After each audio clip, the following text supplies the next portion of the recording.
ઉપર બે પ્રકારની જોઈ થાય છે. બીજી વાળી હજી ચાલુ નથી થઈ, બરાબર ગરમી થશે ને ત્યારે થશે. આટલી ઝીણી ઝીણી જોઈ થાય તો એમાં આપણા ઠાકોરજીના સ્વરૂપ પ્રમાણે સારી રહે. મોગરાની કલીઓ મોટી મોટી પડે. હા, સ્વરૂપ નાના હોય તો નહીં મજા આવે. અમારે અહીંયા ઉપર આટલી જ જોઈ થાય છે, બિલકુલ નાની સાઈઝ. હજી ચાલુ નથી થઈ. એને એવો છે નવારો કે નવારો, આટલો ઝીણો એ બહુ સારી થાય છે. આ મહિનાથી જ કરી ઘરનું.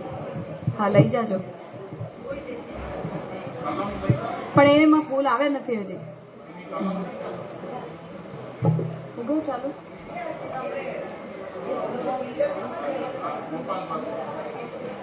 કરું. ચલો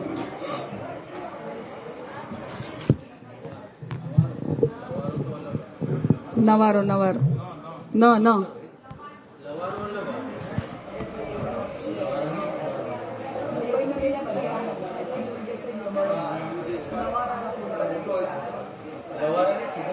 સુગંધ બહુ સારી. હા, લક્ષ્મી કાકી જે તો મંગા, લક્ષ્મી કાકી જે જ મંગાવે ઘરે.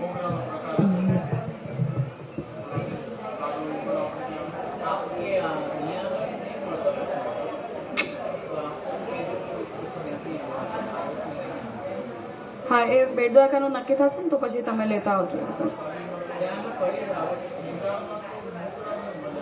દ્વારકાધીશ આટલા મોટા છે, એમને શું કમે? તમે આટલી ગાલીઓ વાપરો તો કઈ ચિંતા. ચાલો,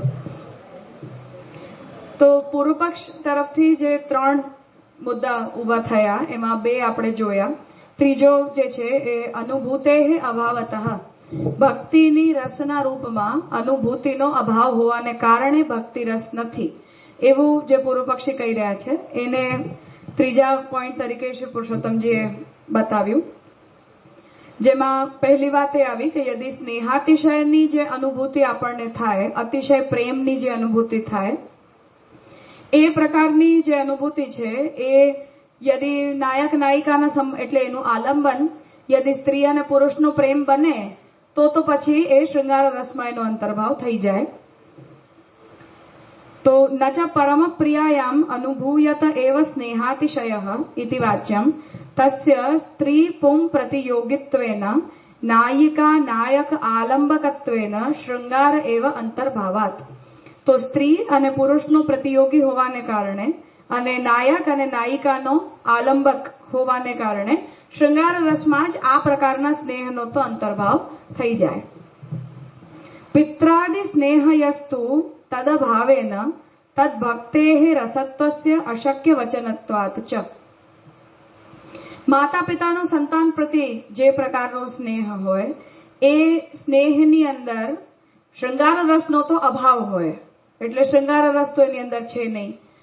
હવે આ એટલા માટે છે કેમ કે વાત્સલ્ય રસ સર્વમાન્ય નથી. વાત્સલ્ય રસ જે છે એ બધાને માન્ય નથી, એટલે અહીં એને વાત્સલ્ય રસના નામથી લખી નથી રહ્યા પૂર્વ પક્ષી. તો ભારતના પક્ષનું મૂલતઃ વિચાર અહીંયા થઈ રહ્યો છે એના કારણે. તો પિત્રાદિ સ્નેહયસ્તુ, માતા પિતા અને સંતાન પ્રતિ જે પ્રકારનો સ્નેહ હોય એ સ્નેહમાં શૃંગાર રસનો તો અભાવ છે, એટલે એ સ્નેહનો નેચર અલગ છે. શૃંગાર રસમાં જેવો સ્નેહ હોય એવો એ સ્નેહનો સ્વભાવ નથી. તો પિત્રાદિ સ્નેહસ્ય તુ તદ અભાવેન તદ ભક્તેઃ રસત્વસ્ય અશક્ય વચનત્વાત ચ. તો શૃંગાર રસનો અભાવ છે પણ એ પ્રકારને ભક્તિ પણ નથી કહેવાઈ શકતું.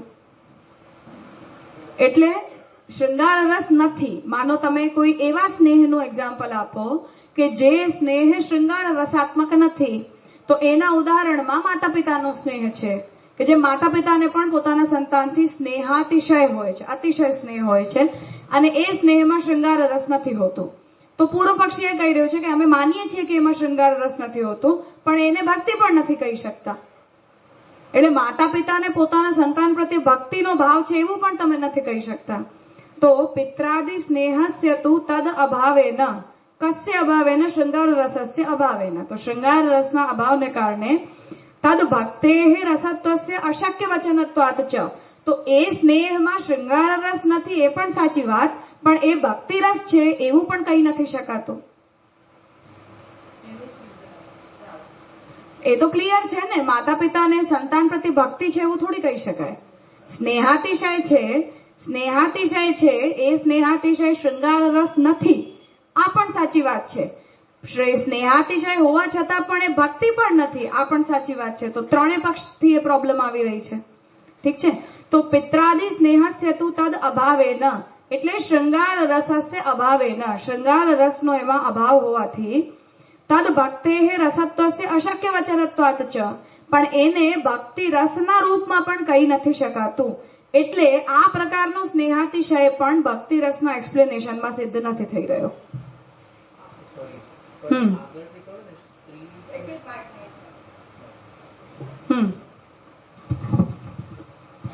આગળ જે કહ્યું ને સ્ત્રી પુત્ર પ્રતિયોગેના અને નાયિકા નાયિકા, તો આ બે આમ તો એક જ વસ્તુ છે ને, સ્ત્રી પુરુષ અને નાયક નાયક, તો એ કેમ એક સાથે બંને વસ્તુ લીધી છે? એ જ પુરુષાર્થ પર્યવસાન. પતિ પત્નીમાં હોય તો પુરુષાર્થ પર્યવસાયી હોય, કેવલ નાયક નાયિકામાં હોય તો એ કામ હોય. ઓકે.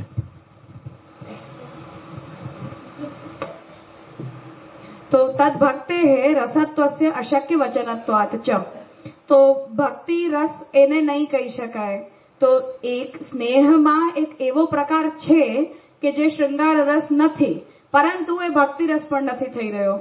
તો ઓવરઓલ આપણો પર્પઝ તો સર્વ નહીં થાય. પૂર્વ પક્ષી કહી રહ્યો છે કે તમને જે કરવું છે એ તો આમાં પણ નથી થઈ રહ્યું. નાપી ભગવત ભક્તે તથાત્વમ, ભગવાનના ભક્તોને પણ ભક્તિ રસ છે એવું તમે નથી કહી શકતા. કેમ? ઉક્ત બાધકસ્ય તત્રાપી તૌલ્યાત, આગળ જે બાધક બતાવ્યા એ જ બાધક અહીંયા પણ આવી રહ્યા છે. કઈ રીતે આવી રહ્યા છે? પુંસામ અપી તથા દર્શનાત ચ, મનુષ્યોની અંદર પણ એવું દેખાતું હોવાને કારણે. કઈ રીતે? તો એના માટે પ્રમાણ આપ્યું. ગોપ્ય કામાત ભયાત કંસો દ્વેષાત ચૈત્યાદયો નૃપાઃ સંબંધાત વૃષ્ણયઃ સ્નેહાદ્યુયમ ભક્ત્યા વયમ વિભોઃ ઇતિ સપ્તમ સ્કંધીએ નારદ વાક્યે સ્નેહ ભક્ત્યોઃ ભિન્નતયા નિર્દેશાત ચ. સ્નેહ અને ભક્તિ આ બંનેને નારદજીએ અલગ અલગ કહી છે. ક્યાં કહી છે? તો એનું વચન આપ્યું કે જેમ ગોપીઓને ભગવાનમાં પ્રેમના કામ ભાવથી આકર્ષણ હતું, ભયના કારણે કંસને હતું, દ્વેષાત ચૈત્યાદયો, ચૈત્ય એટલે શિશુપાલ, ચૈત્ય નરેશ ચેદી દેશનો એ રાજા હતો, તો શિશુપાલ વગેરેને ભગવાન પ્રત્યે દ્વેષનો ભાવ હતો. સંબંધાત વૃષ્ણય, વૃષ્ણી એટલે ભગવાનના પરિવારના લોકો. તો યાદવો જે હતા એમને ભગવાનમાં પ્રેમ સંબંધી હોવાને કારણે હતું કે આ મારા પરિવારના સભ્ય છે. સ્નેહાત યુયમ, સ્નેહથી તમને, અને ભક્ત્યા વયમ, અને મને ભક્તિથી. તો જ્યારે આવું બોલી રહ્યા છે તો આમાં સ્નેહ અને ભક્તિ આ બંનેને નારદજીએ અલગ અલગ કહી છે. થયું? તો તમને સ્નેહથી અને મને ભક્તિથી, આવું જ્યારે નારદજી બોલી રહ્યા છે તો સ્નેહ અને ભક્તિ આ બંને પ્રકારના ભાવોને નારદજીએ અલગ અલગ કહ્યા છે. એટલે સ્નેહાતિશય ભક્તિ છે આ પરિભાષા નહીં આવી અહીંયા. થયું? આ બધી અનુભૂતિ છે. અનુભૂતિમાં નારદજી એમ કહી રહ્યા છે કે મને ભક્તિની અનુભૂતિ છે, તમને સ્નેહની અનુભૂતિ છે, કોઈકને કામભાવની અનુભૂતિ છે, કોઈકને દ્વેષની છે. તો આમાં નારદજી જે છે એ સ્નેહ અને ભક્તિ આ બંનેનો ભિન્નતયા નિર્દેશ કરી રહ્યા છે, અલગ અલગ નિર્દેશ કરી રહ્યા છે. તો જો ભિન્નતયા નિર્દેશ કરી રહ્યા છે એનાથી સિદ્ધ એ થાય છે કે એટલે તમે સ્નેહને ભક્તિ નથી કહી શકતા. ભક્તિની પરિભાષામાં સ્નેહ એટલે નહીં આવી શકે એવું પૂર્વ પક્ષી અહીંયા આ વચનથી કહી રહ્યા છે. જેટલા પણ મનુષ્યો છે બધાના પણ અલગ અલગ ભાવો દેખાય છે. એટલે હવે માઇક ચાલશે.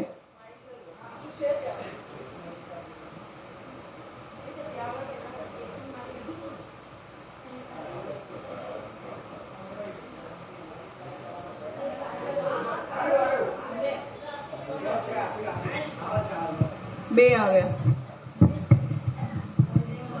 હા રાજા, એટલે સ્નેહને એટલા માટે અહીંયા ભક્તિ ના કહી નારદજીએ, કેમ કે સ્નેહથી અલાવા બીજા ઘણા બધા ભાવોથી પણ ભગવાનનું ભજન આ લોકોએ કર્યું.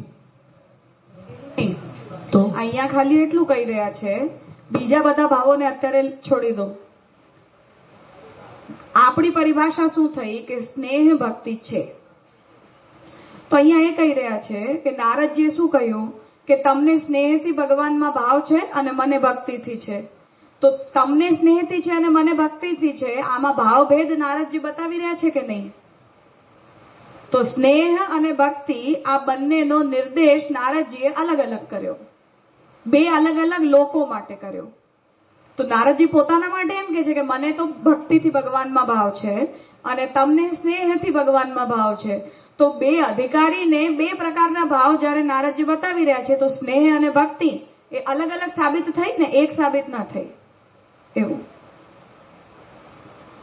તમને એટલે જે લોકો સ્નેહ એમનાથી અહીંયા કોઈ મતલબ નથી. આગળના જેટલા પણ ઉદાહરણો આપ્યા એને અત્યારે ભૂલી જાઓ. ખાલી સ્નેહ અને ભક્તિ આ બે અલગ અલગ કહ્યા કે ન કહ્યા? એમાં પણ નારદજીએ પોતાની ભક્તિની જે વાત કરી ને, એમાં એમને શું ડેફિનેશન લીધી કે જે ઓરિજિનલ ડેફિનેશન છે કે હું મહાત્મ્યથી ડેફિનેશન એમણે જે કોઈ પણ લીધી એ તો આપણો ઉત્તર પક્ષ આવશે કે ભાઈ નારદજીનું તાત્પર્ય શું છે. પણ અહીંયા જે શબ્દો આપણને મળી રહ્યા છે એમાં સ્નેહાત યુયમ, તમને લોકોને સ્નેહથી, અને ભક્ત્યા વયમ, અને અમને ભક્તિથી, આવું જયારે નારદજી કહી રહ્યા છે તો સ્નેહ વાળા અલગ થયા અને ભક્તિ વાળા અલગ થયા. તો એનો અર્થ છે કે સ્નેહને ભક્તિ ન કહેવાય. આવું. તો ઇતિ સપ્તમ સ્કંધીય નારદ વાક્યે, આ 7મા સ્કંદના નારદજીના વાક્યમાં સ્નેહ ભક્ત્યોઃ ભિન્નતયા નિર્દેશાત, સ્નેહ અને ભક્તિ આ બંનેનો ભિન્ન ભિન્ન પદાર્થતયા નિર્દેશ કરેલો હોવાને કારણે સ્નેહ ભક્તિ નથી. ઠીક છે? હા. હવે ચોથો પોઈન્ટ, અંતર્ભાવાત, કે જે ભક્તિ છે એનું અંતર્ભાવ અન્ય રસોમાં કરી દેવું જોઈએ, એ પક્ષને હવે અહીંયા કહી રહ્યા છે. અતઃ કંસાદિ ભયસ્ય ભયાનક સ્થાયીનીવ ગોપિકાદિ કામસ્ય શૃંગાર રસ સ્થાયીની રત્યાખ્ય અંતર્ભાવાત.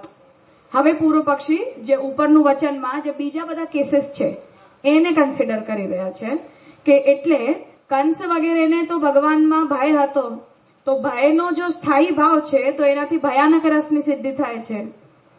તો કંસાદિ ભયસ્ય ભયાનક સ્થાયી નિવ, તો એમની જો ભયનો ભાવ એમનો સ્થાયી ભાવ છે તો એ રસની નિષ્પત્તિ થઈ ભયાનક રસ. ગોપિકાદિ કામસ્ય, ગોપીઓમાં જો કામ ભાવ છે તો શૃંગાર રસ સ્થાયીની રત્યાખ્ય અંતર્ભાવાત, કેમ કે રતિ જ કામ છે.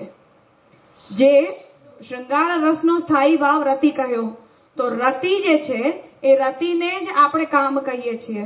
તો ભાગવતમાં જેમ ગોપ્ય કામાત આવું જયારે કહ્યું તો રતિ શબ્દથી કામ કહેવાય છે. એટલે વ્રજભક્તોનો જે ભાવ છે એનો અંતર્ભાવ શૃંગાર રસમાં થઈ જાય છે.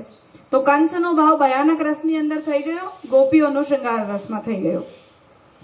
તદ ઇતરસ્યાહ રતે હેતુ, એમના સિવાયના લોકોની જે રતિનો ભાવ ભગવાનમાં છે એ રતિ દેવાદિ વિષયા ભાવ ઇતિ અભિધીયતે ઇતિ અભિયુક્તોક્તે ભાવે અંતર્ભાવાત. અને રતિ દેવાદિ વિષયા ભાવ, આ ભાવ શબ્દની પરિભાષા જે મમ્મટે કરી છે, તો ત્યાં દેવતાના વિષયમાં જો રતિ હોય તો એ શૃંગાર રસ ન કહેવાય ને ભાવ કહેવાય છે, દેવના પ્રત્યે આપણો ભાવ. તો એ ભાવ શબ્દની આ પરિભાષા જે કહેવાય છે એમાં ભાવમાં બીજા બધાનો અંતર્ભાવ થઈ જશે.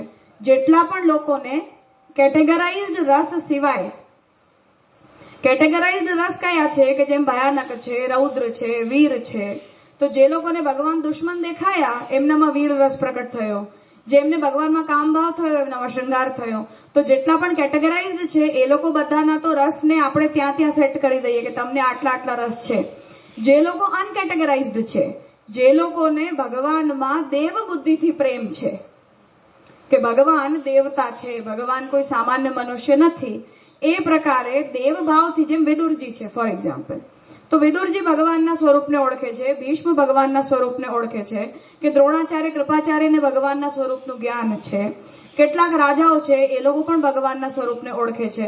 તો જે લોકો ભગવાનને કોઈ દેવતા તરીકે કે કોઈ અવતાર તરીકે જોઈ રહ્યા છે, કોઈ ભગવાનના અંશ તરીકે જોઈ રહ્યા છે, એ લોકો બધાના હૃદયમાં ભગવાનની દેવ બુદ્ધિથી જે પ્રેમ છે એ તો વ્યાખ્યા પ્રમાણે ભાવની કેટેગરીમાં જાય છે, રસની કેટેગરીમાં નથી જતું.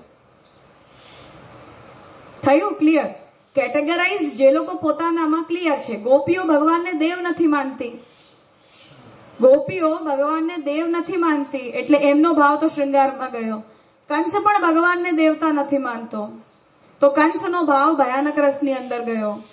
જે લોકોને ભગવાન સાથે દુશ્મની છે, વીર રસ પ્રકટ થાય છે, તો એમનો ભાવ વીર રસમાં ગયો. પણ એના સિવાયના લોકો, જે લોકોને ભગવાનથી પ્રેમ, ભગવાન દેવતા છે એટલે છે, કે ભગવાન અવતાર છે એટલે છે, જેમ ગર્ગાચાર્યજી છે ફોર એક્ઝામ્પલ. તો ગર્ગાચાર્યજી પણ નામકરણ માટે પધારે ત્યારે પણ એમણે એમ કહ્યું કે તમારા જે પુત્ર છે એ સામાન્ય મનુષ્ય નથી. તો ગર્ગાચાર્યજીને પણ આ વાતનું જ્ઞાન છે. તો કેટલાક એવા છોટા છવાયા લોકો છે કે જે લોકો ભગવાનના સ્વરૂપને ઓળખી રહ્યા છે. તો એમને જયારે ભગવાનથી પ્રેમ છે, જેમ ભીષ્મને ભગવાનથી જે પ્રેમ છે એ તો ભાવની કેટેગરીમાં આવશે, કેમ કે દેવ વિષયક જે રતિ છે એને તો ભાવ કહેવાય છે. થયું? ઇતિ અભિયુક્તોક્તે ભાવે અંતર્ભાવાત. તો એવું કહેવાયેલું હોવાથી એ લોકોના જે મિસેલેનિયસ ભાવ છે કે જે રસોની પરિભાષામાં નથી આવતા, એ બધાને તો તમારે ભાવ કહેવું પડશે, તો પણ એ ભક્તિ રસ્તો ન થયો. ઠીક છે? તો અંતર્ભાવાત ચ, એ ચોથી ઉપપત્તિ અહીં કહી કે એનો અંતર્ભાવ થયેલો હોવાને કારણે. હવે જે પાંચમી વાત હતી કે ભક્તિ રસ કહેવાયો જ નથી, એના સંદર્ભમાં હવે ભરતને કહી રહ્યા છે, જે પાંચમો પોઈન્ટ હતો એના માટે. અતિરિક્ત રસ તરીકે ભક્તિ રસ નથી, તો એના માટે કહી રહ્યા છે કે ભરતાદિ પ્રણીતે નાટ્યશાસ્ત્રે શૃંગારાદીનામ અષ્ટાનામ નિરૂપણાત. ભરત દ્વારા પ્રણીત જે નાટ્યશાસ્ત્ર છે એમાં શૃંગાર આદિ 8 રસોનું નિરૂપણ થયેલું છે. આ બધું સિદ્ધ છે, એટલે પ્રસિદ્ધ છે, સિદ્ધ છે, બધાએ એને માન્ય કર્યું છે એટલા માટે. અભિયુક્તે હે શાંતરસસ્યાપી નવમસ્ય અંગીકારાત. અભિનવગુપ્ત છે, એમણે શાંતરસનો 9મા રસ તરીકે અંગીકાર કર્યું છે, એમણે એને સિદ્ધ કર્યું છે, એને સ્વીકાર્યું છે. દ્વાદશ રસવાદીનો ભોજસ્યાપી મતે, જે ભોજ છે એમણે પોતાના નીતિશાસ્ત્રમાં 12 રસ સ્વીકાર્યા છે. તો દ્વાદશ રસવાદી 12 પ્રકારના રસનો સ્વીકાર કરવા વાળા ભોજના પણ મતે ભક્તે અગણિતત્વાત, તો એ 12 રસમાં પણ એને ભક્તિની ગણના નથી કરી. તાવંત એવ રસાહા, તો એનો મતલબ છે કે યા તો તમે 8 રસ માની લો, યા તો તમે 9 ની સંખ્યા માની લો, નહીં તો તમે વધીને 12 ની સંખ્યા માની લો. નતુ અતિરિક્તો ભક્તિ રસો અપી ઇતિ પ્રાપ્તે. આના સિવાય હવે આ પાછો એક નવો રસ છે ભક્તિ રસ, એવું ક્યાંય પણ પ્રાપ્ત જ નથી. એટલે એક અતિરિક્ત રસ તરીકે ભક્તિ રસની ગણના પોસિબલ નથી, એવું પૂર્વ પક્ષી કહેવા માંગે છે. હા, ભોજે કર્યું છે, પણ ફરીથી એ ડિબેટેબલ છે. સર્વ માન્ય જો હોય તો અભિનવગુપ્ત અને ભરતનું છે 9. 8 અને 9 ની સંખ્યા એ બધાએ એને ઇક્વલી સ્વીકારી છે. માઇક લઈ લો ને.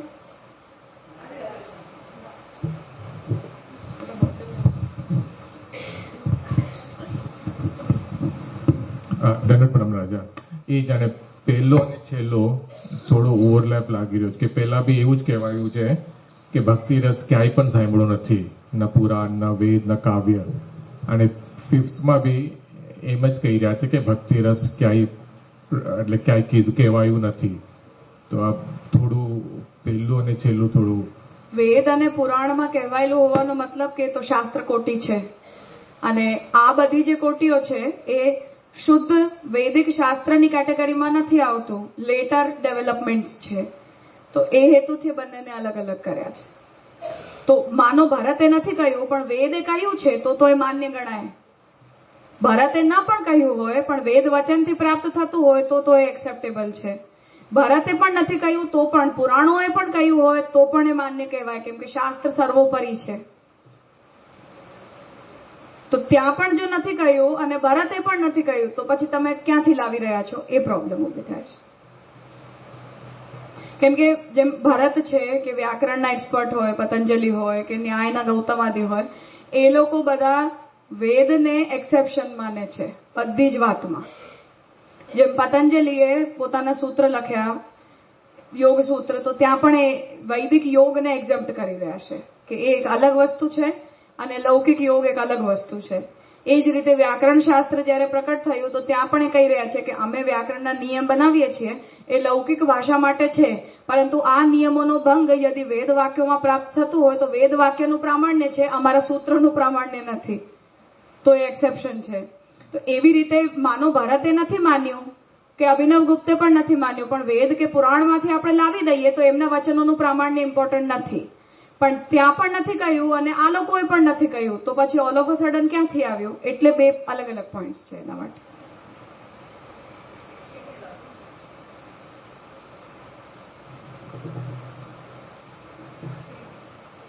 ત્રીજું જે કાવ્ય કહ્યું છે ને, તો એ કાવ્ય છે તે વેદ ને પુરાણ પછી એ પણ રામાયણ અને મહાભારત માટે, કાવ્ય માટે. હા, રામાયણ અને મહાભારત એ કાવ્યશાસ્ત્રનું પ્રણયન જે છે એ રામાયણથી માન્યું છે.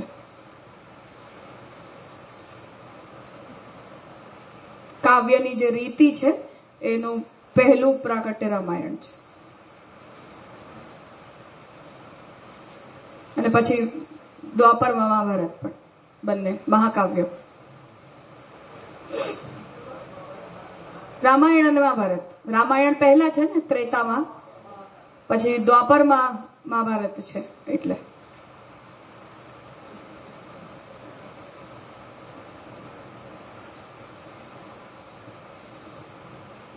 આપણી જૂની ટ્રેડિશનમાં આ જેટલા પણ એક્સપર્ટ્સ છે એમણે પણ શાસ્ત્રનું પ્રામાણ્ય એટલું જ ઇમ્પોર્ટન્ટ માન્યું છે. ભલે પોતે પોતાની થિયરી લાવ્યા કે પોતાની રિસર્ચ કરી કે પોતાની રીતે એમણે આ બધા વિષયોને લાવ્યું, પરંતુ શાસ્ત્રીય પ્રામાણ્યને ઓવરકમ કરીને ક્યારે પણ નથી કર્યું. એના જ કારણે નાટ્યની પણ પરંપરા ચાલુ થઈ તો પણ રામાયણ અને મહાભારતના આધારિત જ નાટ્ય બનવા જોઈએ, એના સિવાયના નાટ્ય લોકમાં અસ્વીકાર્ય હતા. એટલે તમે ફિક્શન ક્રિએટ ન કરી શકો, એ નાટ્યશાસ્ત્રનો નિયમ છે. કોઈ પણ ફિક્શનલ કેરેક્ટર તમે લાવી ન શકો, એ નાટ્યશાસ્ત્રનો નિયમ છે. ઘટનાઓની અંદર તમે જે છે એ ડિસ્ક્લેમર આપીને એવું કહો કે હા અમે આની અંદર આટલા ડાયલોગ્સ એડ કર્યા છે કે આવી રીતે આને રિપ્રેઝેન્ટ કર્યું છે તો ઠીક છે, પણ ફિક્શનલ કેરેક્ટર, કોઈ હાઇપોથેટિકલ કેરેક્ટર જે છે એ આપણે ત્યાં ક્યારે પણ અલાઉડ જ નથી. સેમ વે રાઇટિંગમાં પણ તમને કોઈ પણ કવિતા લખવી છે તો એ રામાયણ અને મહાભારતના આધારે જ હોવી જોઈએ અથવા પુરાણના વૃત્તાંતના આધારે જ હોવી જોઈએ. ફિક્શનલ પોયમ તમે ન લખી શકો, એના કોઈ કેરેક્ટર આપણે ત્યાં ક્યારે પણ અલાઉડ જ નહોતા. એનું કારણ એ જ હતું કે એ દાયરાની બહાર કોઈ નીકળી ન જાય. સર્વથા અપ્રામાણિક જે છે, કેમ કે આ બધાનો પ્રભાવ લોકમાનસ ઉપર ઘણો છે. કાવ્યનું, નૃત્યનું અને નાટ્યનું. નાટ્યશાસ્ત્ર જે છે એ આ ત્રણે માટે છે. સંગીત, નૃત્ય અને નાટન, આ ત્રણે મળીને નાટ્યશાસ્ત્ર બને છે. તો આ ત્રણેયનું જે પ્રભાવ છે એ લોકોની માનસિકતા ઉપર બહુ પડે છે. કેમ કે જે ગીત હોય એ તમને યાદ રહી જાય તો એ તમારી સ્મૃતિનો પાર્ટ બને. જે કંઈ પણ દ્રશ્ય તમે જોયું છે એ તમારા મનની અંદર રહી જાય, એ તમારી સ્મૃતિ બની જાય. જે કંઈ પણ તમે એક્ટ કરો કે તમે નૃત્ય કરો, જેનું પણ એ સાધના છે એક પ્રકારની. તો આ બધું જ આપણી ચિત્તવૃત્તિને ફ્રેમ કરે, આપણા મનની અંદર રહે, આપણી ઇન્દ્રિયો એની અંદર ઇન્વોલ્વ થાય. એના કારણે સર્વથા અપ્રામાણિક કંઈ પણ હોય તો એ તમને શાસ્ત્રથી અને તમારા પુરુષાર્થથી દૂર કરે. એટલે ભરત નાટ્યશાસ્ત્રનો પહેલો નિયમ એ બતાવે છે કે પુરાણ, રામાયણ અને મહાભારત આ ત્રણના આધાર સિવાય કોઈ પણ પ્રકારનું કાવ્ય, નૃત્ય અને નાટન એ ક્રિએટ કરો તમે તો એ સર્વથા અપ્રામાણિક અને શાસ્ત્ર વિરુદ્ધ ક્રિયા છે. એનું કારણ જ આ છે. સો એ કેર આ લોકો બધાએ જ લીધી છે કે આવું ન થાય. અને એની અંદર લોકોના ઉપર એની સાયકોલોજીકલ ઇફેક્ટ કેવી પડે છે એ પણ એ લોકો માટે એના માટે કેરફુલ છે. જેમ કોઈ પણ પ્રકારની મૃત્યુ તમે સ્ટેજ ઉપર શો ન કરી શકો. આ ભરતે નાટ્યશાસ્ત્રમાં નિયમ બનાવ્યો છે કે તમે કોઈની મૃત્યુ દેખાડી ન શકો. મરે કોઈ એવી સીન ન દેખાડી શકાય સ્ટેજ ઉપર. અપશબ્દનો ઉપયોગ સ્ટેજ ઉપર ન થઈ શકે કોઈ પણ રીતે. કોઈ પણ આધુનિક ક્રિએશન તમે ન બતાવી શકો. કોઈ પણ મન માનેલી ઘટનાને તમે શો ન કરી શકો. તો એ બધા નિયમો એ જ દ્રષ્ટિથી બનાવ્યા છે કેમ કે આ શાસ્ત્ર આપણા માટે સર્વોપરી છે. એ કેરેક્ટર જ આપણા માટે પ્રમાણ છે. એ લોકોનું જીવન જ આપણા માટે પ્રમાણ છે. તો આપણા મન ઉપર જો પુરુષાર્થની દ્રષ્ટિથી એમનો કોઈ પણ પ્રભાવ પડે તો એમનો જ પડવો જોઈએ, કોઈ ફિક્શનલ કેરેક્ટરનો નહીં પડવો જોઈએ. હા, એ આપણે ત્યાંની નાટ્યશાસ્ત્રની વિધા પ્રમાણે એ ખોટું છે. એનું પરિણામ કેટલું ખરાબ છે હું કહું. જેમ કેરલામાં કથકલી થાય છે એની અંદર એ લોકો આપણે ત્યાંની જ બધી ટેલ્સ બતાવે છે. હવે ક્રિશ્ચિયાનિટીના પ્રભાવને કારણે કથકલીની અંદર એ લોકો જીસસ ક્રાઇસ્ટની લાઈફ સ્ટોરી શો કરતા થઈ ગયા કેમ કે ડાન્સ ફોર્મનું ઇન્ડિપેન્ડન્સ મનાયું જ્યારે એના નિયમ પ્રમાણે એ અલાઉડ નથી. હવે લોક માનસ ઉપર એનો પ્રભાવ એ પડે કે તમે નૃસિંહ લીલા બતાવો અને જીસસ ક્રાઇસ્ટનું ચરિત્ર બતાવો, એ બંને ઇક્વલ કહેવાય. તો કાવ્ય, નાટ્ય અને સંગીત આ ત્રણેયનું એના જ કારણે નાટ્યશાસ્ત્ર ભરત મુનિએ એક શાસ્ત્ર તરીકે માન્યું છે. અને જેમ આપણે ત્યાં જેમ એના વિધિ નિયમ છે આવું થાય અને આવું ન જ થાય એટલું જ સ્ટ્રિક્ટ નાટ્યશાસ્ત્ર માટેના પણ નિયમો ભારતના આખા સમાજે માન્ય કર્યા છે કે એમણે જે નિયમ બતાવ્યા એ જ પ્રમાણે તમે કાવ્ય લખી શકો. એ નિયમની બારે તમે કવિતાનું લેખન ન કરી શકો. કે તમને ડાન્સ શો કરવું છે તો એ નિયમના બારે કોઈ પણ નૃત્ય પ્રેઝન્ટ થઈ જ ન શકે. કે કોઈ પણ નાટક તમે લખો તો એ ભરતના નિયમની બહાર નાટક લખાઈ જ ન શકે. તો એવું વેદ તુલ્ય પ્રામાણ્ય ભરત મુનિનું માન્ય છે. એટલે જ આ બધી કસરત થાય છે કે ભરતે નથી ગણ્યું તો તમે કેવી રીતે ભક્તિ રસ કહી શકો. એના નિયમના દાયરાની બહાર કોઈ વાત કેવી રીતે આવી શકે. પુરુષાર્થ પર્યવસાયી છે. ઇટ ઇઝ એ એન્ટરટેનમેન્ટ છે ડેફિનેટલી, પણ કેમ કે એ આપણને ઇન્સ્પાયર કરે છે. તો આજે જે કંઈ પણ આપણે દ્રશ્ય જોઈએ તો ઇટ ઇન્સ્પાયર્સ અસ સમહાઉ.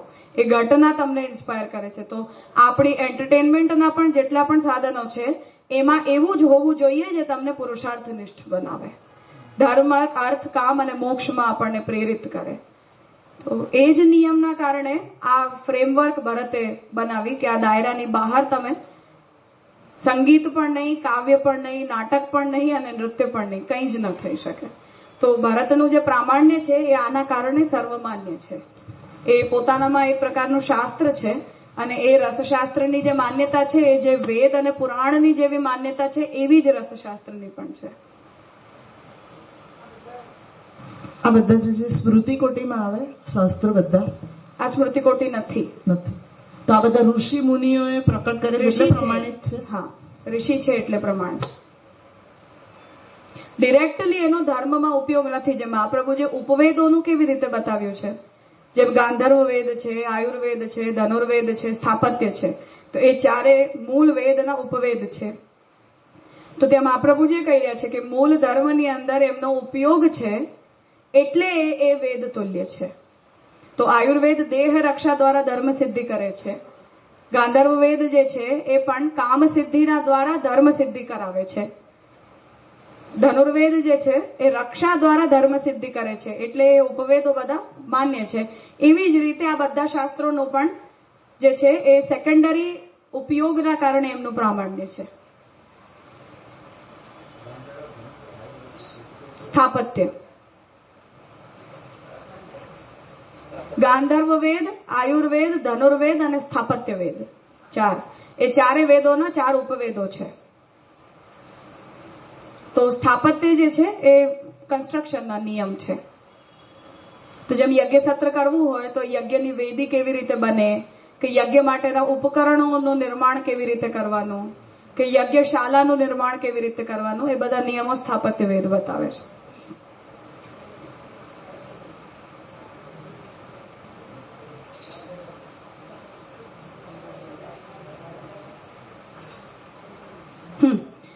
તો અહીં જે 5મો પોઈન્ટ છે એમાં જે ભરતની વાત આવી રહી છે, હું એના માટે કહી રહી હતી કે ભરતનું પ્રામાણ્ય આપણે ત્યાં એટલે જ શાસ્ત્ર તુલ્ય પ્રામાણ્ય છે. આ વિષયમાં પોતાના સબ્જેક્ટમાં એમની જે એનાલિસિસ છે અને એમની જે એક્સપર્ટાઇઝ છે એ ડિબેટેબલ જ નથી કોઈના પણ માટે. તો જેટલા પણ એક્સપર્ટ્સ છે એમણે ભરતના નાટ્યશાસ્ત્ર ઉપર ટીકા લખી છે, પરંતુ સ્વતંત્ર નાટ્યશાસ્ત્ર ભરત પછી કોઈ નથી બન્યું, એક પણ નથી લખાયું. તો એટલે પૂર્વ પક્ષી એ વાતને કહી રહ્યો છે કે ભારતે જો આની કાઉન્ટિંગ કરી છે તો એ કાઉન્ટિંગની આગળ 9મી કાઉન્ટિંગ હોઈ જ ન શકે. એ ગણના જ પોસિબલ નથી. એવી રીતે જેમ પુરુષાર્થ 4 જ હોય, અચાનક એમ કહ્યું કે નહીં 5મો પુરુષાર્થ, ચલો ભક્તિ 5મો, પાછું હવે કોઈ કહે કે 6ઠો પુરુષાર્થ, તો આખી દુનિયા ક્વેશ્ચન કરે ને એને કે ભાઈ જમાનાઓથી 4 પુરુષાર્થ સિદ્ધ થયા, અચાનકથી 5મો ક્યાંથી આવ્યો. બસ એવી રીતે આ પ્રશ્ન આવી રહ્યો છે કે આટલી જનરેશન્સથી 8 રસોની સિદ્ધિ છે, એમાં 9મો અને 10મો રસ ક્યાંથી આવ્યો. તો ન તો અતિરિક્તો ભક્તિ રસોપી ઇતિ પ્રાપ્તે, એટલે એક અતિરિક્ત રસના રૂપમાં ભક્તિ રસ પ્રાપ્ત છે જ નહીં, એવું અહીં પૂર્વ પક્ષી પોતાનો 5મો પોઈન્ટ ભરતના કારણે બતાવી રહ્યા છે. તો આ 5 પોઈન્ટ જે છે એ પૂર્વ પક્ષ તરીકે શ્રી પુરુષોત્તમજીના સિદ્ધાંત ઉપર આવી રહ્યા છે. એનો હવે ઉત્તર પક્ષ શ્રી પુરુષોત્તમજી આપે છે. અભિધીયતે, અભિધીયતેથી મતલબ ધ્યાન આપો, મારી વાત સાંભળો, એમ ધ્યાનથી સાંભળો, ધ્યાનમાં લ્યો એવું. તો અભિધીયતે. હવે જે પૂર્વ પક્ષની કારિકા હતી એના નેગેશનમાં પુરુષોત્તમજી પોતાની સંગ્રહ કારિકા આપી રહ્યા છે. શ્રુતત્વાત, ભક્તિ રસ તરીકે સાંભળેલી છે. લોક સિદ્ધત્વાત, લોકમાં ભક્તિની રસરૂપતા સિદ્ધ છે. અનુભૂતેશ્ચ ભેદતઃ, એક અલગ પ્રકારની અનુભૂતિ તરીકે પણ એ છે. અનુભૂતિના ભેદ પ્રકારે પણ ભક્તિ છે. તેભ્યો અતિરિક્તો મંતવ્ય, તેભ્યો એટલે ચોથા પોઈન્ટમાં જે વાત આવી હતી કે એનો અંતર્ભાવ કરો, તો કે છે કે નહીં, અંતર્ભાવ નહીં. એ ભક્તિ રસનો અંતર્ભાવ એ 9 રસોમાં નહીં થાય. અતિરિક્તો મંતવ્ય, એને એક અતિરિક્ત રસ તરીકે જ માન્ય કરવાનો છે. સાંગો ભક્તિ રસો બુધૈહી, ભક્તિ રસના બધા અંગોની સાથે બુદ્ધિમાનોએ સમજેલી છે. એટલે રસશાસ્ત્રના જેટલા પણ અંગ છે, સ્થાયી ભાવ, વિભાવ, અનુભાવ, વ્યભિચારી ભાવ, એ બધા અંગોની સાથે બુદ્ધિમાનોએ ભક્તિ રસ માન્યો છે.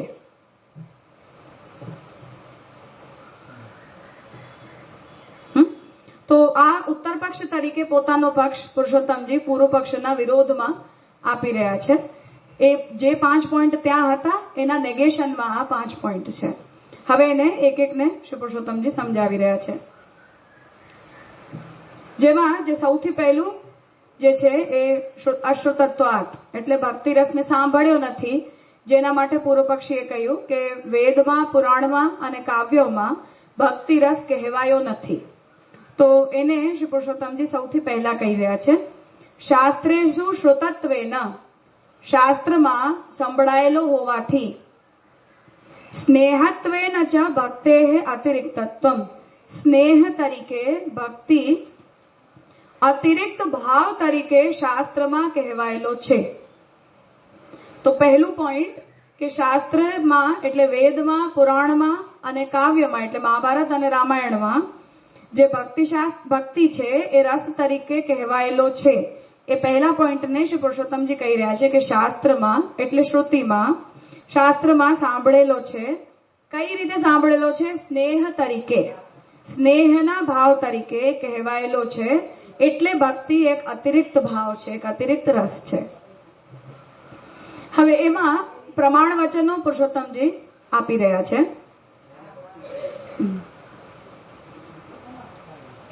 ભક્તિ તાવત ગોપાલ તાપનીય શ્રૂયતે, ગોપાલ તાપનીય જે ઉપનિષદ છે એમાં ભક્તિ કહેવાયેલી છે. એનું વચન આપી રહ્યા છે. ભક્તિ અસ્ય ભજનમ તદ ઇહ અમૂત્ર ફલ ભોગ નૈરાશ્યેન અસ્મિન મનઃ કલ્પનમ. ભક્તિ કોને કહેવાય? તો ભક્તિની પરિભાષા ગોપાલ તાપનીય ઉપનિષદ આપી રહ્યું છે કે ભક્તિ અસ્ય ભજનમ, ભક્તિ એ પોતાના ઈષ્ટદેવનું ભજન છે. અસ્ય એટલે જે કોઈ પણ ઈષ્ટદેવ હોય એનું એ ભજન છે. એનું ભજન કઈ રીતે થાય તો એનો પ્રકાર બતાવી રહ્યા છે. ઇહ અમૂત્ર ફલભોગ નૈરાશ્યેન. ઇહ અમૂત્રથી મતલબ છે લૌકિક ભોગ, લોક સંબંધી જેટલા પણ ભોગ, લૌકિક ફલ. તો ઇહ અમૂત્ર ફલભોગ નૈરાશ્યેન, લૌકિક ફલોની નિરાશા દ્વારા, એટલે લૌકિક ફલોની પ્રાપ્તિની ઈચ્છા ન રાખીને, કોઈ પણ પ્રકારના લૌકિક ફલને પ્રાપ્ત કરવાની ઈચ્છા ન રાખતા, અસ્મિન મનઃ કલ્પનમ, અસ્મિન એટલે જે કોઈ પણ દેવતા છે, જે આરાધ્ય છે, એમાં મનઃ કલ્પનમ, પોતાના મનનું યોજિત હોવું. કલ્પનમ શબ્દ અહીંયા કલ્પનાના અર્થમાં નથી, એટલે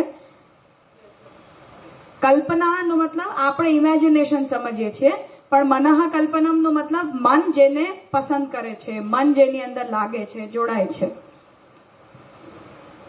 તો ભક્તિની પરિભાષા ગોપાલ તાપની ઉપનિષદ આ રીતે આપે છે.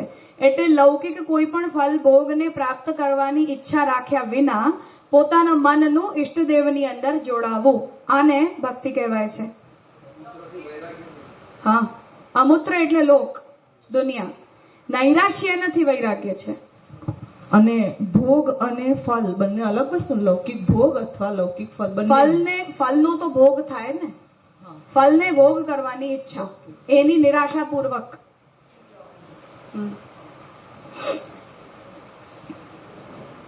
ઇતિ તત મનઃ કલ્પનમ કિમ સ્વરૂપમ, મનનું ભગવાનમાં જોડાવું એનો શું ફોર્મેટ છે. સ્વરૂપમ એટલે મન જ્યારે ભગવાનમાં જોડાય તો એ કેવું જોડાય, કઈ રીતે જોડાય, એના પ્રકારને પૂછી રહ્યા છે કે તત મનઃ કલ્પનમ કિમ સ્વરૂપમ, મનનું ભગવાનમાં જોડાવવું આનું શું સ્વરૂપ હોય.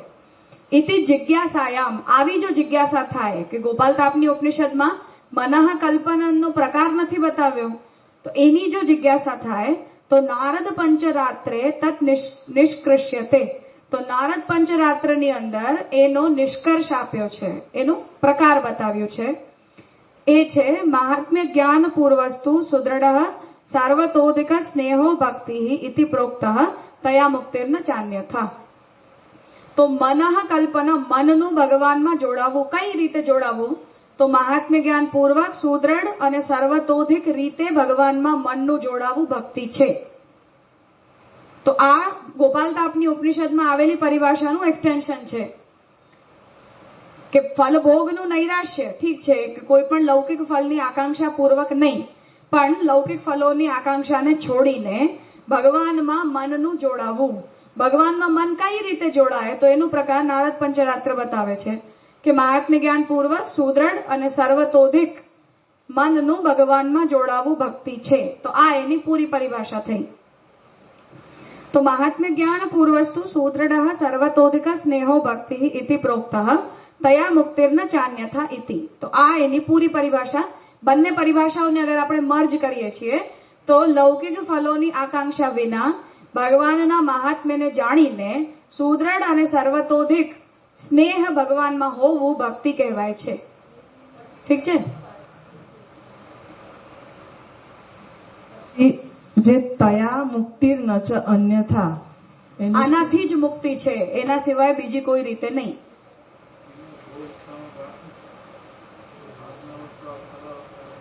આ કહી શકે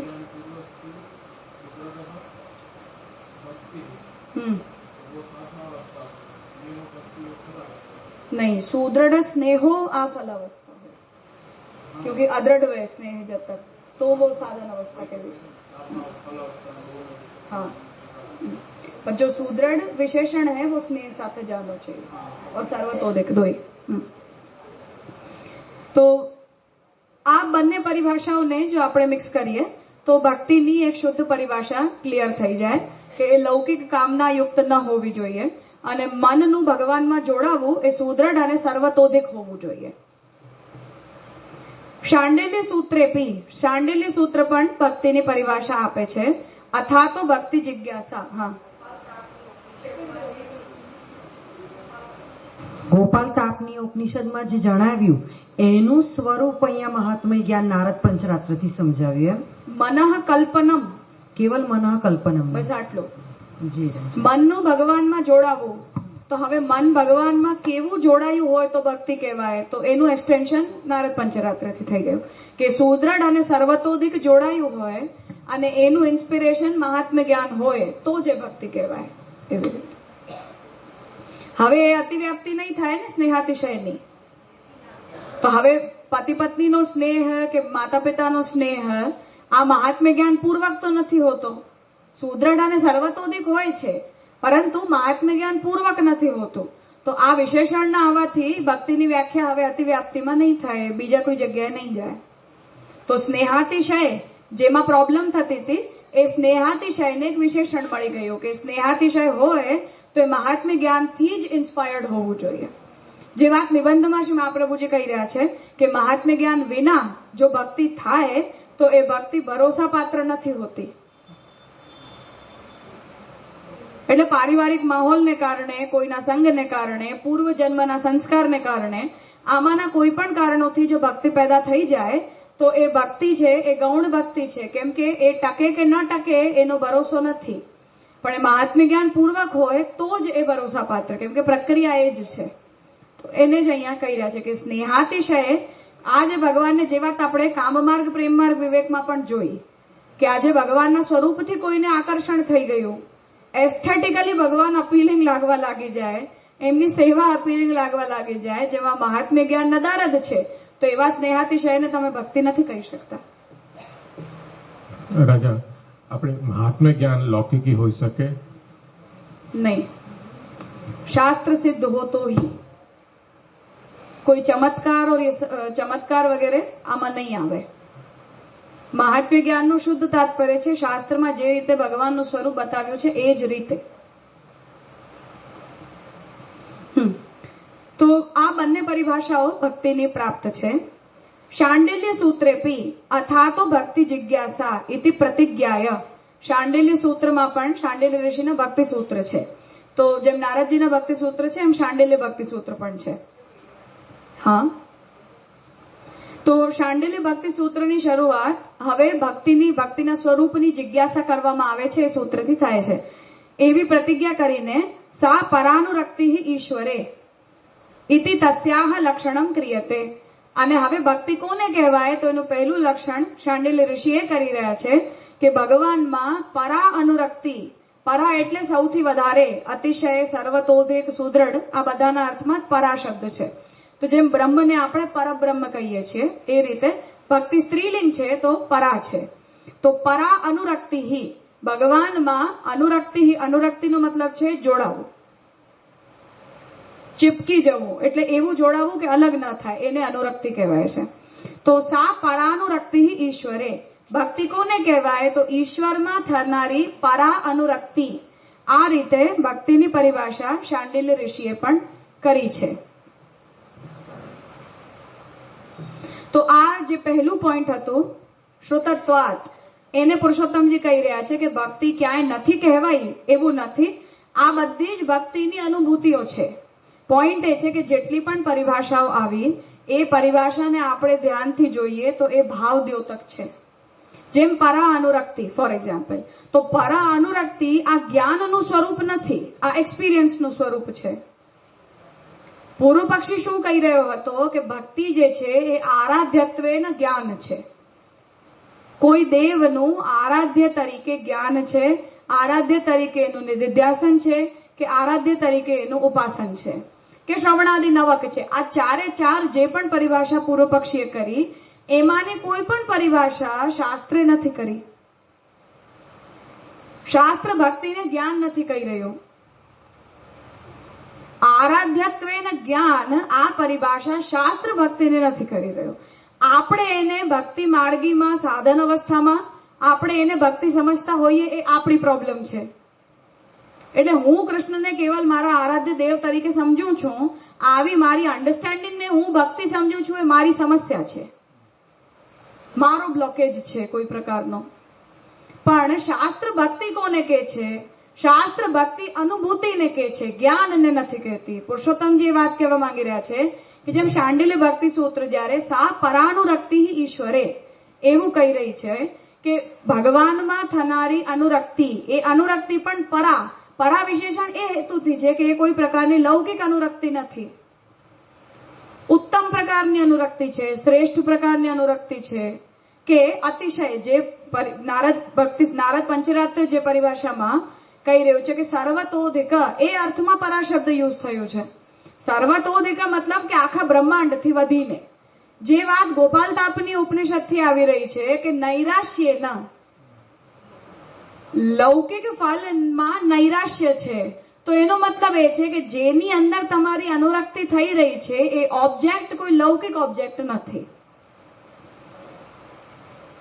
પૂર્વ પક્ષીએ જેટલી પણ પ્રોબ્લેમ રેઝ કરી એની સામે આ વચનોને રાખીને જુઓ તો સામેની પ્રોબ્લેમ્સ પોતે કપાતી જાય છે. પહેલી પ્રોબ્લેમ એ હતી કે પૂર્વ પક્ષીએ કહી રહ્યો હતો કે એક પ્રકારનું જ્ઞાન છે, તો આને અહીંયા જ્ઞાન નથી કહેવાઈ રહ્યું, એને અહીંયા અનુભૂતિના રૂપમાં કહેવાઈ રહ્યું છે. પહેલી વાત. બીજી વાત, જે નિધિધ્યાસન અને ઉપાસનને ભક્તિ કહેવાઈ રહી હતી એને પણ અહીંયા ઇમોશનના રૂપમાં કહેવાઈ રહ્યું છે. ત્રીજી વાત, જે સ્નેહને શૃંગાર રસ કે વાત્સલ્ય રસની સાથે ઇક્વેટ કરવામાં આવી રહ્યું હતું કે સુખ જનિકા ઈચ્છા વિશેષના રૂપમાં કહેવાઈ રહ્યું હતું, આ ત્રણેયમાંની કોઈ પણ વ્યાખ્યા એને ઈચ્છા વિશેષના રૂપમાં નથી કહી રહી.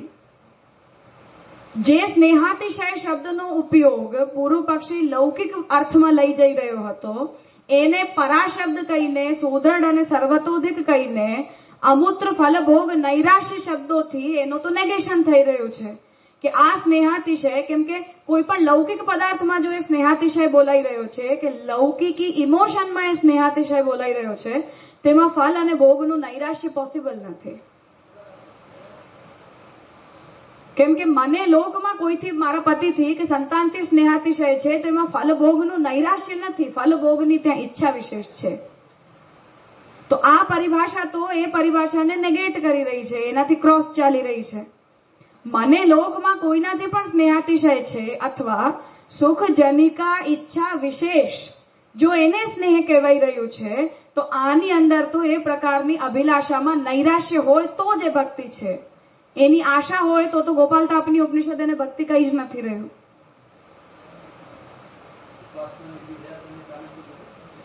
ઉપાસના અને નિધિધ્યાસન જે છે એ પણ ફલભોગની ઈચ્છાથી છે. અંતમાં કોઈ પ્રકારના ફલની ત્યાં અભિલાષા છે. આરાધ્યત્વેન જ્ઞાન, આ પણ જો તંત્ર કે છે તો પણ એ મોક્ષાભિલાષી છે. મુક્તિ પ્રાપ્ત કરવા માટે દેવતાનું આરાધ્યત્વેન જ્ઞાન છે તંત્રની પરિભાષા પ્રમાણે. કામમાર પ્રેમમાર વિવેક યાદ હોય તો નહીં, નામ ફલાદી વિવેકની અંદર એ વાત હતી કે શાસ્ત્ર જયારે ભગવાનના નામનું ઉચ્ચારણ કરવા માટે કહે છે ત્યારે તમને એ દેવતાના નામનું ઉચ્ચારણ કરવાની ઈચ્છા કેમ પ્રકટ થઈ, તો ત્યાં એ દેવતા તમને કેમ પસંદ આવ્યો, તો એના માટે તંત્ર એમ કે છે કે કેમ કે એ દેવતા તમને મોક્ષ પ્રદાન કરશે એટલે તમને દેવતાથી પ્રેમ થાય છે. મર્યાદા ભક્તિ, પુષ્ટિ ભક્તિ, પાર્થક્ય વિવેકની અંદર આપણે આ વાતને સમજ્યા હતા. તો ત્યાં મર્યાદા ભક્તિ અને પુષ્ટિ ભક્તિ આનું પાર્થક્ય ગ્રાઉન્ડ ઉપર બતાવ્યું કે કોઈ દેવથી તમને પ્રેમ એ મોક્ષદાયક છે એટલા માટે થાય છે કે નિરપેક્ષ પ્રેમ થાય છે. તો મર્યાદા માર્ગીને જયારે ભગવાનથી પ્રેમ થાય છે તો એ એટલા માટે થાય છે કેમ કે મને મોક્ષ આપે છે. તો ઇટ ઇઝ 1 to 1 થિંગ કે હું તારી ભક્તિ કરું ને તું મને બદલામાં મુક્તિ આપ. પણ પુષ્ટિ ભક્તિ એ છે કે જેની અંદર તમને એ મોક્ષદાયક છે, આ ગુણથી તમને પ્રેમ નથી. આપણે જે સર્વતોધિક કહીએ છીએ તો સર્વતોધિકમાં નૈરાશ્ય નથી આવતું, બરાબર ને? હા. અને એટલે એના માટે સર્વતોધિકમાં નૈરાશ્ય એટલા માટે આવે છે કેમ કે લૌકિક પદાર્થોથી અધિક તમને છે તો જ એ ભક્તિ છે. પણ એટલે લૌકિક પદાર્થોમાં સ્નેહને ત્યાં નેગેટ તો નથી કરી રહ્યું ને, ઇક્વિવેલન્સ નથી પણ બતાવી રહ્યું. ઇક્વિવેલન્સ નથી, એ તો બરાબર છે. ઇક્વિવેલન્સ એટલે જ નથી. બીજા બધાથી મને ફરીથી ન્યાય સ્નેહની પરિભાષા સુખ જનિકા ઈચ્છા વિશેષ આ આપી રહ્યું છે. તો સુખ જનિકા હોય તો જ ઈચ્છા વિશેષ સ્નેહ બને છે. This is the problem. માનો મને સુખ નથી આપતું તો મને એમાંથી સુખ નથી મળી રહ્યું, તો લૌકિક સ્નેહનો નેચર એ છે કે જેમાં સુખજનક હોવાની ઈચ્છા છે કે આનાથી મને કોઈ સુખ પ્રાપ્ત થાય. જ્યારે આપણે એવું કહી રહ્યા છીએ કે સર્વતોધિક હોવું જોઈએ, તો પહેલી વાત એની અંદર એ છે કે લૌકિક અને પારલૌકિક બધા પદાર્થોથી અતિશય હોય તો જે સ્નેહાતિશય છે, તો જે સર્વતોધિક છે. મને મારા પુત્રથી જેટલો પ્રેમ છે એટલો જ ભગવાનથી પ્રેમ છે, તો એ સર્વતોધિક નથી. મને મારા પતિથી જેટલો પ્રેમ છે એટલો જ ભગવાનથી પ્રેમ છે, તો પણ એ સર્વતોધિક નથી. મને મારી જાતથી જેટલો પ્રેમ છે એટલો જ મને ભગવાનથી પ્રેમ છે, તો પણ એ સર્વતોધિક નથી. તો ગોપીજનોને પોતાના પતિથી વધારે ભગવાનથી પ્રેમ છે, પોતાના સંતાનથી વધારે ભગવાનથી પ્રેમ છે, પોતાના સમાજથી વધીને ભગવાનથી પ્રેમ છે, પોતાની જાતથી વધીને ભગવાનથી પ્રેમ છે, એટલે એ સર્વતોધિક છે. ઇક્વિવેલન્સ છે તો એમાં સર્વતોધિકતા ક્યાં છે? તો સર્વસામાન્ય પ્રેમ છે. કે સર્વતોધિક કહી રહ્યા છે તો કમ્પેરેટિવલી હાયર કહી રહ્યા છે, પણ એટલે સ્નેહ નહીં કરો કે એની નેગેશન નથી કહ્યું ને ત્યાં. નૈરાશ્યમાં તો ટોટલી શું કીધું? લૌકિકમાં સ્નેહ જ નહીં. ફરીથી એ જ વાત, સ્નેહ એકથી જ પોસિબલ છે, 4 થી સ્નેહ પોસિબલ જ નથી. ઇક્વિવેલન્ટ સ્નેહ તમને 4 લોકોથી હોઈ જ ના શકે. એટલે રસની પરિભાષામાં એ આવ્યું કે જે તમારી ચિત્તવૃત્તિને શેપ કરી દે. સ્થાયી ભાવ એ એવો ભાવ કે જેમાં કોઈ બીજા પ્રકારના ઇમોશન માટે જગ્યા જ ન બચે. તો જો તમે સર્વતોધિક કહી રહ્યા છો તો એનો મતલબ એ છે કે અન્ય કોઈ માટે ત્યાં સ્પેસ હોવી ન જોઈએ. પોતાના માટે પણ નહીં, પોતાના પતિ માટે પણ નહીં, પુત્ર માટે પણ નહીં, પરિવાર માટે પણ નહીં, કોઈના પણ માટે નહીં. એ તો રસ નિષ્પત્તિની વ્યાખ્યામાં આવશે ને. ભક્તિ ખાલી ભક્તિ કહીએ તો એમાં એ નહીં આવે. ભક્તિ રસ સર્વતોધિક થી શું મતલબ છે? બધાથી અધિક. હા, બધા કોણ?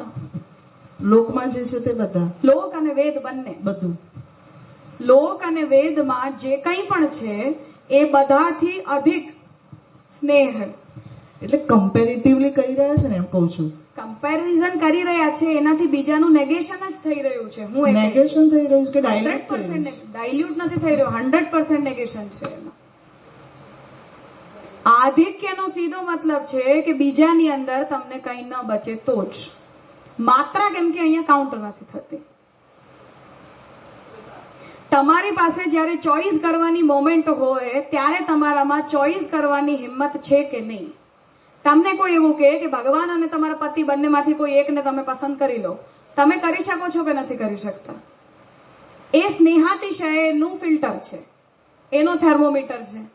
વ્રજભક્તો પાસે 2 ચોઈસ હતી, એટલે દેર વોઝ એ પૂરો ચાન્સ હતો કે કદાચ કાલે સવારે લોકો ઘરે પાછા આવે ત્યારે એમને ઘરમાં પાછા આવવા ન દે. જેમ સીતાજીની સાથે થયું કે ભાઈ તમે આટલો 1 વર્ષ રાવણને ત્યાં રહીને આવ્યા, હવે તમે શુદ્ધ નથી. સમાજે તો એ જ પ્રશ્ન ઉપસ્થિત કર્યો ને કે પરપુરુષના ઘરમાં રહીને સ્ત્રી આવી છે. આ જ પ્રશ્ન એમના માટે પણ હતો કે ભાઈ અડધી રાતે તમે બધું છોડીને કેમ ગયા અને ક્યાં ગયા, કોની પાસે ગયા? તો ચાન્સ પૂરા હતા કે બીજા દિવસે સમાજ એમની નિંદા કરે, પતિ નિંદા કરે, સંતાન નિંદા કરે, લોકો નિંદા કરે. પણ એમની પાસે જયારે આ 2 વચ્ચેની એક ચોઈસ હતી ત્યારે એમણે ભગવાનને પસંદ કર્યા છે, આ બધાને પસંદ નથી કર્યા. ભગવાને કહ્યું કે તમે પાછા જાઓ તો પણ એમણે એમને પસંદ નથી કર્યું, ભગવાનને જ પસંદ કર્યું છે. તો આ સર્વતોધિકતા છે, નેગેશન જ છે. આનુકૂલ્યથી સ્વીકાર્ય છે, એમાં પણ ભગવત સંબંધથી સ્વીકાર્ય છે, સ્વસંબંધથી તો ત્યાં પણ સ્વીકાર નથી. પુત્રથી પ્રેમ હોય તો કૃષ્ણે પુત્ર પ્રિય રતિ છે, કૃષ્ણાતિરિક્ત પુત્ર પ્રિય રતિ તો પોસિબલ જ નથી. તો એ સર્વતોધિકતા ત્યાં નેગેટ થઈ જાય છે, સુદ્રઢતા ત્યાં નેગેટ થઈ જાય છે.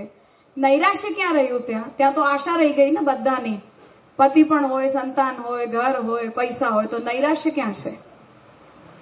તો પૂરક છે બંને એકબીજાના.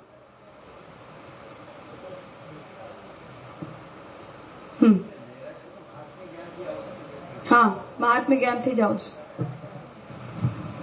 તો તાત્પર્ય એ છે કે પૂર્વ પક્ષીની પ્રોબ્લેમ એ હતી કે તમે જે પ્રકારના સ્નેહાતિશયની વાત કરી રહ્યા છો એ સ્નેહાતિશય એવું જ છે જેવું દુનિયામાં હોય છે, જેવું બધાની સાથે હોય છે.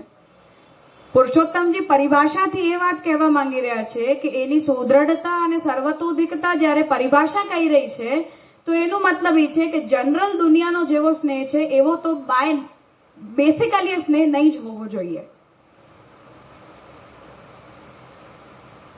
તો હું એવું કહું કે જેવું તમને તમારા પતિથી પ્રેમ છે એવું ભગવાનથી પ્રેમ હોય, તમને તમારા સંતાનથી જેવું પ્રેમ છે એવું ભગવાનથી પ્રેમ હોય, તો યુ આર મિસઅન્ડરસ્ટેન્ડિંગ ભક્તિ. કેમ કે એ તો વાત્સલ્ય રસ અને શૃંગાર રસમાં એનો અંતર્ભાવ થાય છે. આમાં પૂર્વ પક્ષી સાચો છે, ડેફિનેટલી થાય છે.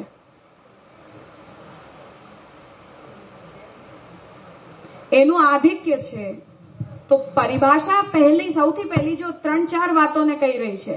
પહેલી વાત જ્યારે ઇહ અમૂત્ર ફલભોગનું નૈરાશ્ય બતાવી રહી છે તો એનો સાફ મતલબ છે કે લૌકિક અને વૈદિક ફલોની આશાની ઉપર વાત છે આ.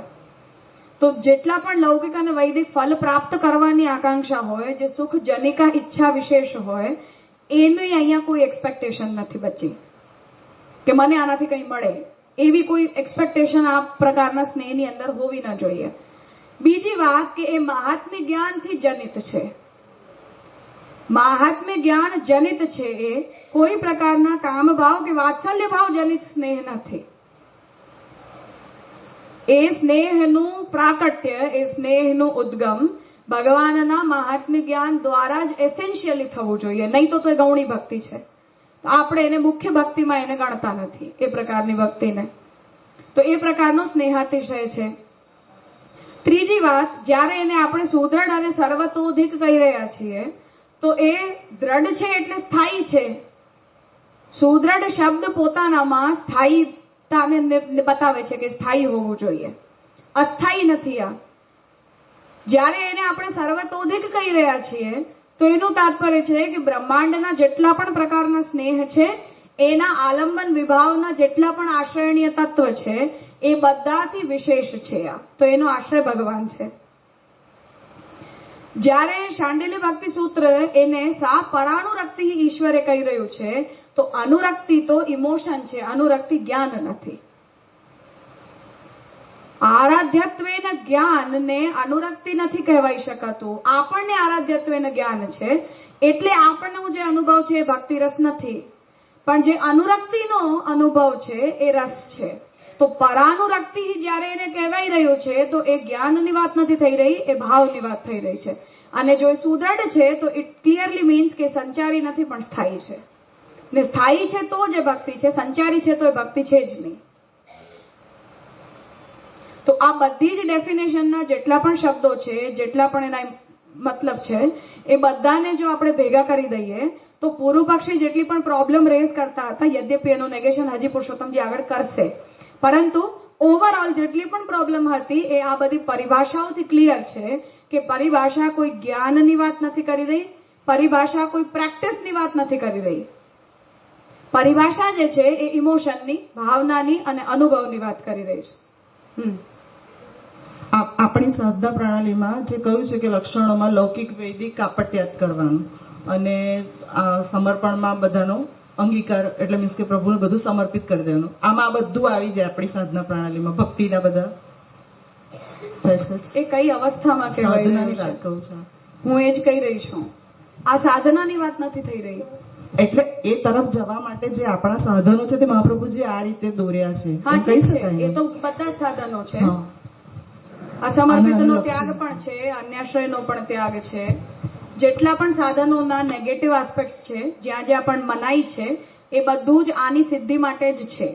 પણ આ જે પરિભાષા છે એ ફલાવસ્થાની પરિભાષા છે, સાધનાવસ્થાની પરિભાષા નથી.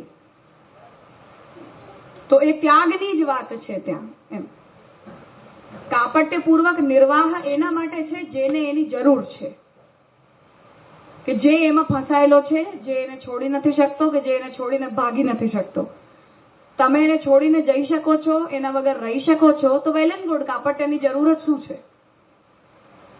તો એ તો આપણી કાચી અવસ્થામાં આપણી સ્ટેબિલિટી માટે બતાવાયેલું છે કે તમારી જવાબદારીનો પાર્ટ છે અને તમે છોડીને નથી જઈ શકતા, તો તમે એને આવી રીતે પૂરા કરો જેનાથી એ ભક્તિ માર્ગીય સાધનાની અંદર વિક્ષેપ પેદા ન કરે.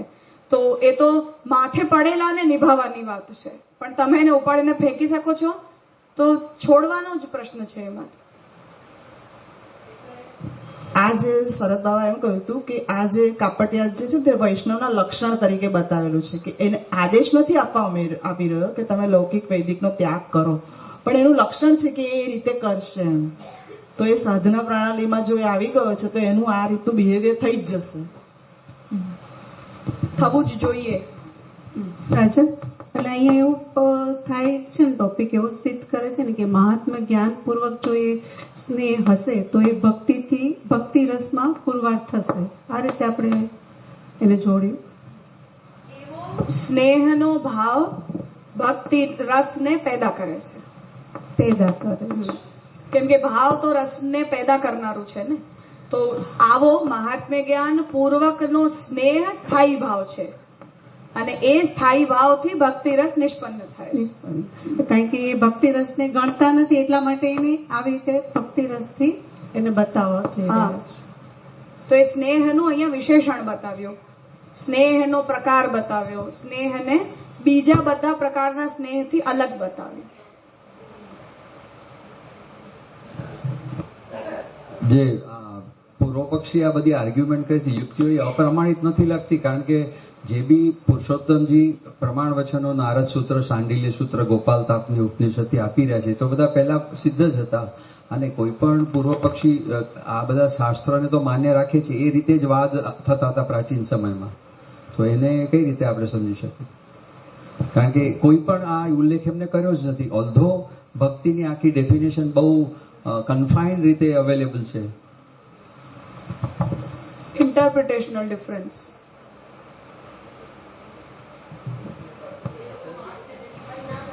વચનથી પણ વચન તો ટાંકવું જોઈએ ને, વચનને તો લાવીને interpretation difference that it is understood. ભક્તિ રસને પ્રૂવ કરવાની જવાબદારી કોની છે?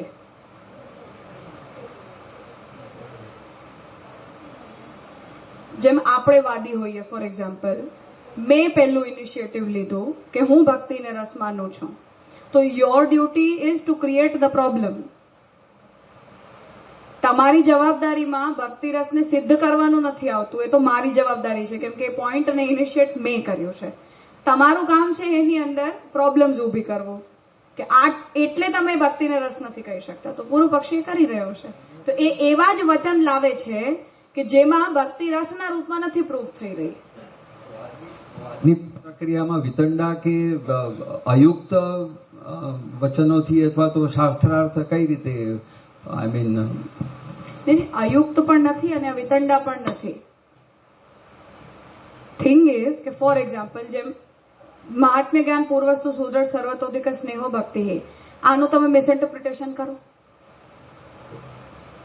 Do it in Shankar light. શંકરાચાર્યજીના સામે આ વચન આવે તો એ આ વચનને કેવી રીતે એક્સપ્લેન કરશે? એમનું ટાર્ગેટ શું છે કે ઉપાસના જ્ઞાનનો અંગ છે. હવે આ વચનને એમની લાઇટમાં લઈ જાઓ તમે. મહાત્મ્યનું જ્ઞાન જ સગુણ બ્રહ્મનું થાય છે કેમ કે બ્રહ્મનો તો જ્ઞાન પોસિબલ જ નથી, અવિજ્ઞેય તત્વ છે. એ તો એનું કોઈ વિશેષણ જ નથી હોતું, એ ડિસ્ક્રાઇબેબલ જ નથી. તો તમને જેટલું પણ મહાત્મ્ય પેદા થયું હોય તો બધું સગુણ બ્રહ્મનું થયું છે. તો how do you define it as a method of મુક્તિ?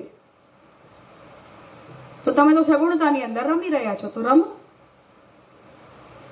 તો આ તો જે પોઈન્ટ ઉપર સ્થિર છે, આપણું ઓબ્સેશન છે. એટલે આપણે ઓલવેઝ મહાત્મ્ય જ્ઞાનનો મતલબ કે હા ભગવાનનું પરબ્રહ્મ તયા જ્ઞાન, પણ શંકરાચાર્યજી તો એ મહાત્મ્ય જ્ઞાનને પરબ્રહ્મનું જ્ઞાન કહેતા જ નથી, કેમ કે જ્ઞાન તો બ્રહ્મનું થઈ જ નથી શકતું.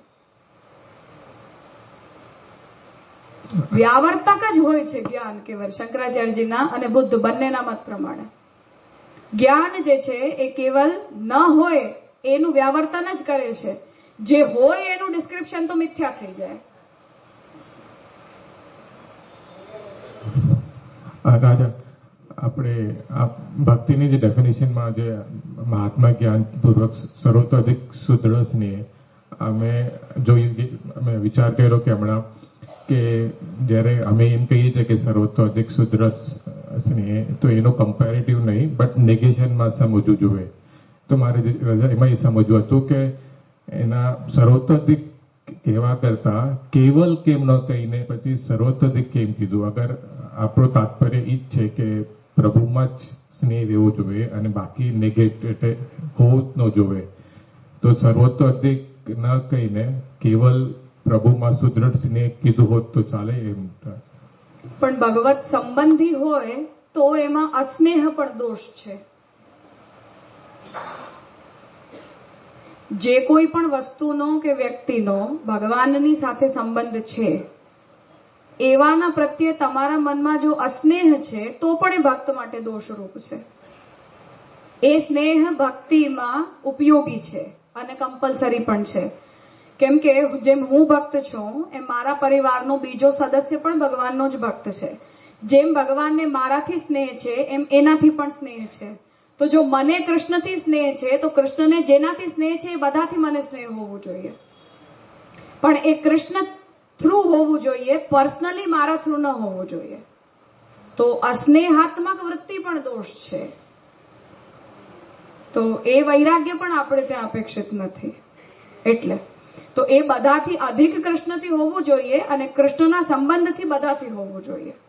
તો કૃષ્ણના સંબંધથી તો જગતથી પણ સ્નેહ હોવો જોઈએ કેમ કે એની રચના છે, એનું ક્રિએશન છે.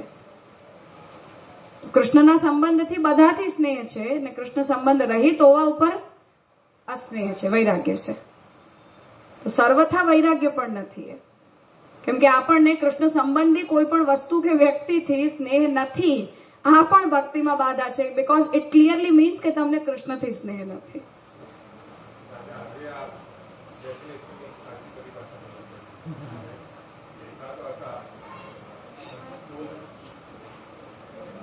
જે આ ડેફિનેશનની સાચી પરિભાષા ખબર પડી. અમે કહેતા તો હતા પણ હરેક વર્ડનું મિનિંગ એટલું ડીપ નહીં સમજમાં.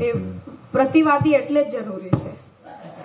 જ્યાં સુધી પૂર્વ પક્ષ સામે નથી ને ત્યાં સુધી આપણે પોતાના વચનોને સમજવાની કસરત કરતા જ નથી. કેમ કે એમાં દોષ બતાવવા વાળું કોઈ નથી હોતું. તમને એમાં કોઈ મિસ્ટેક બતાવવા વાળું હોય ને તો જ આપણે એનામાં વધારે મગજ ચલાવીએ. સો પૂર્વ પક્ષ એટલે જ બહુ જરૂરી છે. રાજા, તો આ મન કલ્પનમથી આપણે એને મહાત્મ્ય જ્ઞાનથી એની વ્યાખ્યા થઈ નહીં. મનઃ કલ્પનમની વ્યાખ્યા સુદૃઢ સર્વતોધિક સ્નેહ આટલી જ થઈ. તો મહાત્મ્ય જ્ઞાનને કેવી રીતે જોડવું? એના ગેપની ફૂલફિલમેન્ટ માટે. નૈરાશ્ય થયું કસામાં છે નહીં એમ જ નહીં. નૈરાશ્ય થઈ ગયું, તમને ફલભોગમાં નિરાશા આવી ગઈ. કેમ આવી? કૃષ્ણ સિવાય બધી જ વસ્તુના ભોગમાં કે ફલમાં તમને નિરાશા કેમ આવી? એનો જવાબ શું? મહાત્મ્ય જ્ઞાન. કૃષ્ણને સર્વથી ઉત્તમ ફલના રૂપમાં અમે જાણ્યા એટલે કૃષ્ણ સિવાય બધું જ ફલ વ્યર્થ લાગ્યું. કૃષ્ણના ભોગના આનંદને પરમાનંદ જાણ્યું એટલે કૃષ્ણ સિવાયના બધા જ ભોગ્ય પદાર્થો આનંદ રહિત લાગ્યા. તો એ મહાત્મ્ય જ્ઞાન એના ગેપને પૂરું કરે છે. મનઃ કલ્પનમ, મનનું ભગવાનમાં જોડાવવું. કેવી રીતે જોડાવવું? તો સુદૃઢ અને સર્વતોધિક જોડાવવું. આનું એડિશન એ પરિભાષા કરે. તો નૈરાશ્ય જે છે જે ફરીથી સ્વસ્થ વૈરાગ્ય હોવું જોઈએ. વૈરાગ્ય જે છે એ સ્વસ્થ વૈરાગ્ય હોવું જોઈએ તો જ એ ઉપયોગી છે. હા, તો એ સ્વસ્થ વૈરાગ્ય જ્ઞાનથી આવે. જ્ઞાન વિનાનું જેટલું પણ વૈરાગ્ય છે એ સ્વસ્થ નેચરનું નથી હોતું, એ ડિપ્રેશનનું હોય છે. એ જે જગ્યા પૂરી આપ કહી રહ્યા છો મહાત્મ્ય જ્ઞાનની, તો એ તો એમ જ શબ્દ ક્યાંયથી લીધેલો નથી પણ એને એમ જ મૂકેલો છે. પણ જે સ્નેહને લૌકિક સ્નેહની સાથે અતિવ્યાપ્ત કરતા હતા એ હવે નહીં થાય. કેમ કે લૌકિક સ્નેહ મહાત્મ્ય જ્ઞાન પૂર્વકનો નથી હોતો, એ કહેવા માંગી રહ્યા છે.